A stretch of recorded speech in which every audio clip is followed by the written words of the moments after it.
Bienvenidos al informativo de Magnificat.tv, dedicado a ofrecer las noticias más importantes de la Iglesia. Hoy es miércoles 6 de marzo de 2024 y estos son nuestros titulares. El Papa ha vuelto a criticar nuevamente la ideología de género, asegurando que suprimir la diferencia entre hombre y mujer es una tragedia para la humanidad. Un supuesto cardenal que escribe bajo anonimato ha enviado una carta a los cardenales con las características que debe reunir el próximo Papa. La Constitución francesa será modificada para incluir el aborto como un derecho. Monseñor Aupetit lo ha calificado como el fin de la libertad en el país. Los luteranos de Reniana dejarán de celebrar el culto dominical y cualquier rito se podrá celebrar en un lugar público. La decisión no le ha importado a casi nadie. El Papa ha vuelto a criticar la ideología de género en un congreso celebrado en el Vaticano. Ha dicho que suprimir la diferencia entre hombre y mujer es un grave peligro. El Papa Francisco ha vuelto a expresar hoy su preocupación por el peligro de la ideología de género, destacando la necesidad de valorar la diferencia entre hombres y mujeres en un discurso entregado a los participantes en la conferencia Hombre, Mujer, Imagen de Dios, por una antropología de las vocaciones. Es muy importante que haya este encuentro entre hombres y mujeres, porque hoy el peligro más terrible es la ideología de género, que borra las diferencias, afirmó durante un simposio en el Vaticano titulado Imagen Hombre-Mujer de Dios, hacia una antropología de las vocaciones. A causa del resfriado que le afecta desde hace días, como en la audiencia general del miércoles, el Papa hizo leer el texto. Pido leer para no fatigarme tanto. Todavía estoy resfriado y me cansa leer durante un buen rato, explica. Antes, sin embargo, Francisco quiso dirigir unas palabras a los presentes para subrayar la importancia del encuentro entre hombres y mujeres, porque hoy, dijo, el peligro más feo es la ideología de género que anula las diferencias. Pedía estudios sobre esta fea ideología de nuestro tiempo, que elimina las diferencias y lo iguala todo. Eliminar las diferencias es eliminar la humanidad. El hombre y la mujer, por el contrario, están en una tensión fructífera, sostuvo. El miércoles el Papa fue ingresado brevemente en el Hospital Gemelli, tras acabar la audiencia general para ser sometido a un TAC, a fin de descartar que la bronquitis se hubiera convertido en una neumonía. Se ha difundido entre los cardenales un anónimo, supuestamente escrito por otro cardenal, con el perfil que debe tener el próximo Papa.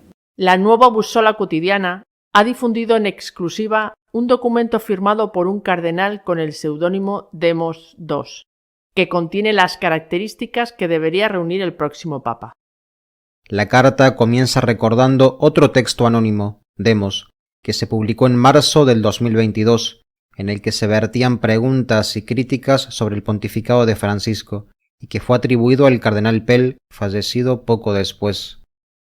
La tarea del próximo pontificado debe ser, por tanto, la de recuperar y restablecer verdades que se han ido lentamente oscureciendo o perdiendo entre muchos cristianos.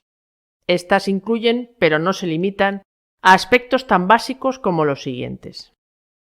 Nadie se salva sino por Jesucristo, y solo por Él, como Él dejó claro. Dios es misericordioso, pero también justo, y está íntimamente interesado en cada vida humana. Él perdona, pero también nos pide cuentas. Él es a la vez Salvador y Juez.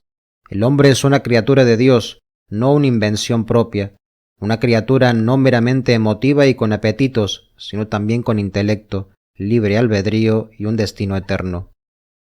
Existen verdades objetivas inmutables sobre el mundo y la naturaleza humana que pueden conocerse mediante la divina revelación y el ejercicio de la razón. La palabra de Dios, recogida en las Escrituras, es fiable y tiene fuerza permanente. El pecado es real y sus efectos son letales. La Iglesia tiene tanto la autoridad como el deber de hacer discípulos a todas las naciones. De la tarea y la lista anteriores se desprenden algunas observaciones prácticas. Primera, La autoridad real se ve perjudicada cuando se usan medios autoritarios en su ejercicio. El Papa es el sucesor de Pedro y quien garantiza la unidad de la Iglesia, pero no es un autócrata. No puede cambiar la doctrina de la Iglesia y no debe inventar o alterar la disciplina de la Iglesia arbitrariamente. Gobierna la Iglesia colegialmente con sus hermanos obispos en las diócesis locales, y lo hace siempre en fiel continuidad con la palabra de Dios y la enseñanza de la Iglesia. Segunda, así como la Iglesia no es una autocracia, tampoco es una democracia. La Iglesia pertenece a Jesucristo, es su Iglesia. Ella es el cuerpo místico de Cristo, compuesto por muchos miembros. No tenemos autoridad para adaptar sus enseñanzas para que encajen mejor en el mundo. Tercera, la ambigüedad no es evangélica ni acogedora. Más bien engendra dudas y alimenta impulsos cismáticos. La Iglesia es una comunidad no solo de palabra y sacramento, sino también de credo. Lo que creemos contribuye a definirnos y a sostenernos. Así, las cuestiones doctrinales no son cargas impuestas por insensibles doctores de la ley. No son tampoco un espectáculo intelectual para la vida cristiana. Cuarta, la Iglesia Católica, además de palabras, sacramento y credo, es también una comunidad de derecho. El derecho canónico ordena la vida de la Iglesia, armoniza sus instituciones y procedimientos y garantiza los derechos de los creyentes. Entre las marcas del actual pontificado están su excesiva confianza en el motu propio como herramienta de gobierno y una despreocupación general y aversión por los detalles canónicos. Quinta, la Iglesia, como tan bellamente la describió Juan 23, es mater et magistra, la madre y maestra de la humanidad, no su obediente seguidora, la defensora del hombre como sujeto de la historia, no su objeto. Ella es la esposa de Cristo. Su naturaleza es personal, sobrenatural e íntima, no meramente institucional. Sexta, los viajes por el mundo sirvieron muy bien a un pastor como el Papa Juan Pablo II, debido a sus dones personales únicos y a la naturaleza de los tiempos. Pero los tiempos y las circunstancias han cambiado. La Iglesia está en crisis. El propio Vaticano necesita urgentemente una renovación de su moral y una profunda reforma de sus finanzas para prepararse para un futuro más difícil. Exigen la presencia, la atención directa y el compromiso personal de cualquier nuevo papa. Séptima y última. El colegio cardenalicio existe para asesorar al papa y elegir a su sucesor a su muerte. Ese servicio requiere hombres de carácter limpio, sólida formación teológica, madura experiencia de liderazgo y santidad personal. También requiere un papa dispuesto a pedir consejo y luego a escuchar.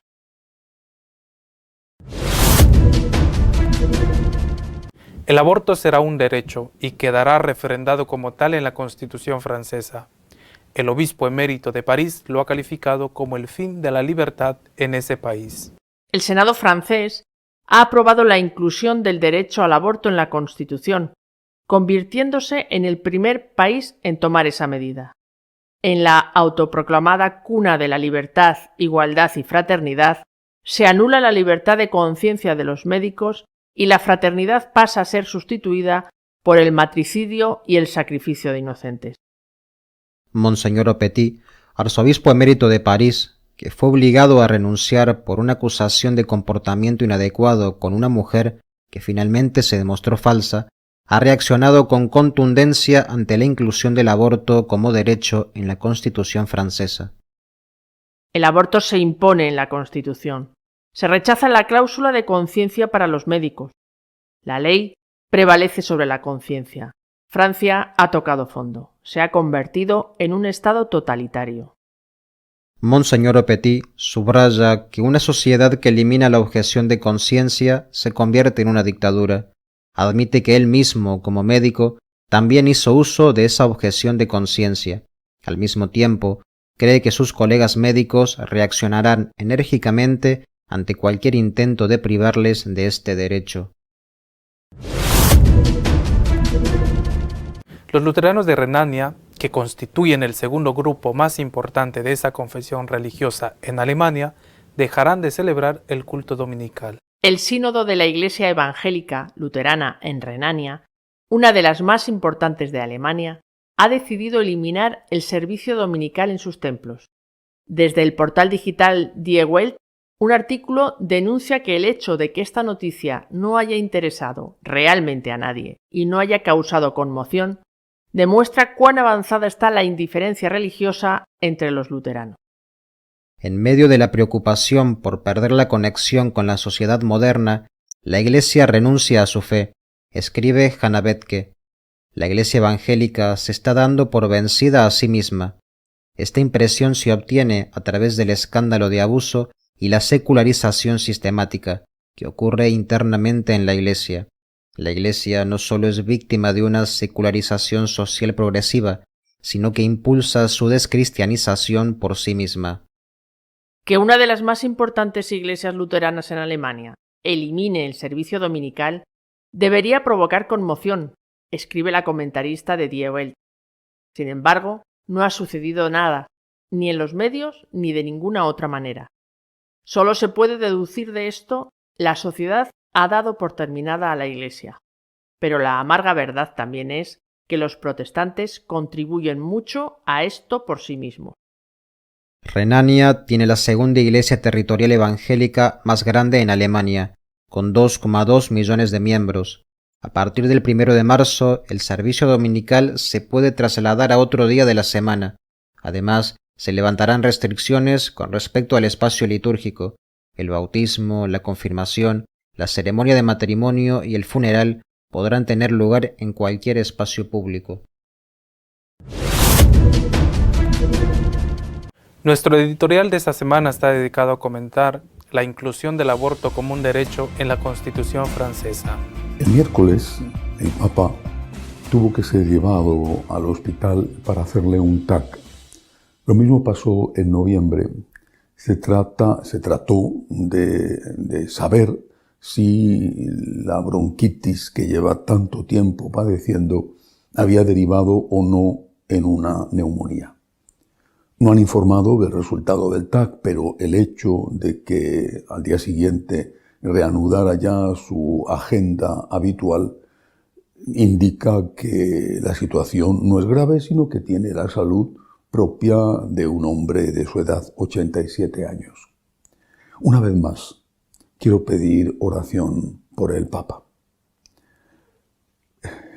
Primero, es un ser humano y a algunos quizá a veces esto se le olvida. Es un ser humano.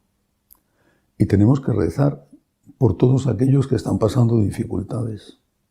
Pero es que además está al frente de la Iglesia, es el vicario de Cristo, le debemos respeto. Y está al frente de una institución con 1.300 millones de personas en un contexto enormemente complicado en el mundo, con 2 guerras abiertas que pueden derivar en una catástrofe nuclear, y también con unos problemas internos enormes, como por ejemplo la situación en Alemania, que Dios quiera no se traduzca en un cisma. Esto es un peso enorme para cualquiera, repito, más para una persona de 87 años. Tenemos que rezar por él, es el vicario de Cristo. Junto a esto, junto a la salud del Papa, lo que más me ha preocupado y mucho esta semana ha sido la decisión de las 2 cámaras del Parlamento francés, ahora ya se ha sabido la del Senado, de introducir el derecho al aborto en la Constitución francesa. Es un hecho gravísimo. Monseñor Aupetit, que fue arzobispo de París y que tuvo que dimitir debido a una acusación que se demostró después que era falsa, Monseñor Aupetit, que ha sido médico, es médico y lo es antes de ser sacerdote, ha hecho unas declaraciones durísimas al respecto. No solo por la inclusión del aborto como un derecho en la Constitución, que es mucho más que una ley del aborto permisiva, sino porque se suprime el derecho a la objeción de conciencia de los médicos. Es decir, Los médicos que estén en esa categoría médica, en esa especialidad, tendrán, aunque ellos no quieran, que practicar abortos. Y esto es horrible. Aupetit ha dicho claramente que Francia, con esta decisión, se ha convertido en un país totalitario y que suprimir la objeción de conciencia de los médicos transforma a Francia en una dictadura. Son unas palabras gravísimas dichas por alguien que sabe de lo que está hablando. Francia, por desgracia, va a ser un pésimo ejemplo para otros países de Europa. Una ley del aborto puede ser cambiada con dificultad, ciertamente, por el gobierno siguiente. Modificar un artículo de una Constitución requiere una mayoría muy cualificada que en el futuro será difícil de conseguir. Y esto, junto al mal ejemplo que pueda dar Francia, se convierte en algo muy grave. No hay que olvidar que más de la mitad de las muertes en el año 22, que son los datos que se tienen más recientes, se debieron al aborto. Más de la mitad de todas las muertes, incluidas las muertes provocadas por la epidemia del COVID, se debieron al aborto. Estamos ante un acontecimiento espantoso. La matanza masiva de millones, hay que decirlo así, porque fueron 73 millones en el año 2022, la matanza masiva de seres humanos inocentes. Y esto nos lleva inevitablemente a otra cuestión. La cuestión del voto cuando llega la hora de unas elecciones. Y, por desgracia, ninguno de los que aspiran es alguien que puede identificarse con lo que opina la doctrina social de la Iglesia. Hay que volver a recordar, porque nunca han sido abrogados y siguen siendo de actualidad, aquellos 3 principios irrenunciables que deben orientar el voto de los católicos. Y el primero de ellos, el más importante, porque sin él no existe lo demás, es el derecho a la vida. El derecho a la vida, a que la vida humana sea respetada desde la concepción hasta la muerte natural. El segundo es la defensa de la familia, constituida por un hombre y una mujer que se unen abiertos a la vida. Y el tercero es el derecho de los padres a tener la última palabra en la educación de sus hijos, a que no sea el Estado el que eduque a los hijos en contra de la opinión de los padres. Pero el primero de estos principios irrenunciables es el derecho a la vida, la defensa de la vida humana. ¿Y qué sucede cuando ninguno de los candidatos es en este punto ejemplar o por lo menos suficientemente coherente con lo que la Iglesia pide y enseña? Yo me imagino que, estoy seguro además, que fueron muchos los católicos practicantes en Francia, aunque cada vez son menos los católicos practicantes en Francia, que votaron a Macron, el que ha defendido y conseguido que el aborto sea un derecho instalado en la Constitución. Fueron muchos los que le votaron, porque no querían votar a Marine Le Pen. Me imagino que ante esta situación estarán replanteándose lo que han hecho, porque son responsables de esto. Ahora mismo hay al menos 2 grandes elecciones en juego. Pienso en México y en Estados Unidos. Y el aborto se ha convertido en una cuestión clave. No es la única cuestión. Hay otras muchas. La inmigración, la justicia social, también la educación, el orden público. Pero el aborto es una cuestión clave, porque si no hay vida, no hay ni puede haber defensa de la justicia social. Y por desgracia, en estos 2 casos que he citado, no se puede decir que haya Hablo, por supuesto, desde mi punto de vista, es mi opinión. No se puede decir que haya un candidato que pueda considerarse un bien mayor. Entonces hay que recurrir, aunque no nos guste, al mal menor. Y es cierto que también, por desgracia, hay cada vez menos diferencia entre el mal mayor y el mal menor. Los católicos estamos en una situación muy complicada que exige un profundo discernimiento y escuchar muy bien lo que enseña la Iglesia, tanto el Papa como la Conferencia Episcopal o el obispo local. Pero no podemos hacernos responsables con nuestro voto de algo tan terrible como es esta cruelísima matanza de inocentes. Y sé, y lo sé naturalmente por experiencia, porque soy un ciudadano que vota, que en muchos momentos es difícil tomar una decisión. Debido, insisto, a que el mal mayor y el mal menor, por desgracia, están cada vez más cerca. Pero no nos queda más remedio. Tenemos que defender la vida. No podemos con nuestro voto apoyar políticas que derivan en esto que acaba de ocurrir en Francia.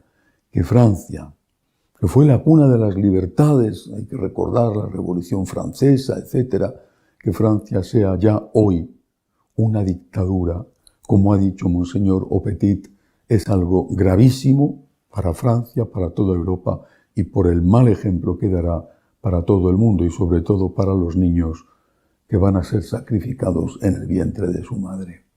Termino recordando y pidiendo, hay que rezar por el Papa. Y hay que hacerlo, como él con mucho humor dice, a su favor y no en su contra. Hasta la semana que viene, si Dios quiere.